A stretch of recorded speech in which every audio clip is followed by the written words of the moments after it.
Welcome back to కథలబడి. ఇవాల్టి మన కథ ముగ్గురు కోడళ్ళు. అనగనగా ఒక ఊరు. ఆ ఊళ్ళో ఒక అత్త, ఆ అత్తకి ముగ్గురు కోడళ్ళు. ఆ ముగ్గురు కోడళ్ళకి ఒక్క నిమిషం కూడా పడేది కాదు. ఎప్పుడూ ఏదో ఒక తగువులాట ఉంటూనే ఉండేది. ముఖ్యంగా ఇంటికి చుట్టాలు వచ్చినప్పుడు నేను వడ్డించాలంటూ గొడవళ్ళకి ఆరళ్ళకి పోయేవాళ్ళు. ఓసి మీ దుంపలు తెగ గుట్టుగా జరిగిపోయే సంసారాన్ని బజారు పెడతారేమిటే అని అత్త మందలిస్తూ ఉండేది. అయినా కోడళ్ళ తగువులు తెగేవి కాదు. చివరికి విసిగెత్తి ఇంట్లో చేయవలసిన పని పాటలు అత్త ముగ్గురికి పంచింది. భోజనాలప్పుడు పెద్ద కోడళ్ళు విస్తళ్ళు వేసి మంచినీళ్ళు పెట్టాలి. రెండో కోడలు అన్నీ వడ్డించాలి.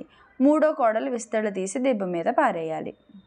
ఈ ఏర్పాట్లతో పని పాటలు సక్రమంగా సాగిపోతున్నాయి. కోడళ్ళు పోట్లాట మానేసి అత్తతో చాలా సంతోషంగా ఉండేవారు. అత్త చాలా సంతోషించింది. ఇక సంసారానికి ఎలాంటి రద్దీ లేదనుకుంది. ఇలా ఉండగా ఒక రోజు నా ఇంటికి చుట్టాలు వచ్చారు. అత్త కోడల్ని పిలిచి ఎవరి పనులు వారు త్వరగా శుభ్రంగా చేసుకుని పండి అని చెప్పింది. ముగ్గురు కోడళ్ళు సరేనంటే సరేనన్నారు. చుట్టాలు కాళ్ళు కడుక్కుని వచ్చి పీటల మీద కూర్చున్నారు. పెద్ద కోడలు త్వరగా విస్తళ్ళు వేసి నీళ్లు పెట్టింది. బంధువులు సంతోషించారు. రెండో కోడలు వచ్చి గబగబా చేసిన 4 పిండి వంటలు వడ్డించిపోయింది. అంత తొందరగా వడ్డించినందుకు కూర్చున్న వాళ్ళందరూ విస్తుపోయారు. ఇంతలో మూడో కోడలు వచ్చి వడ్డించిన విస్తళ్ళని గబగబా ఎత్తివేసి దెబ్బ మీద పారేసింది.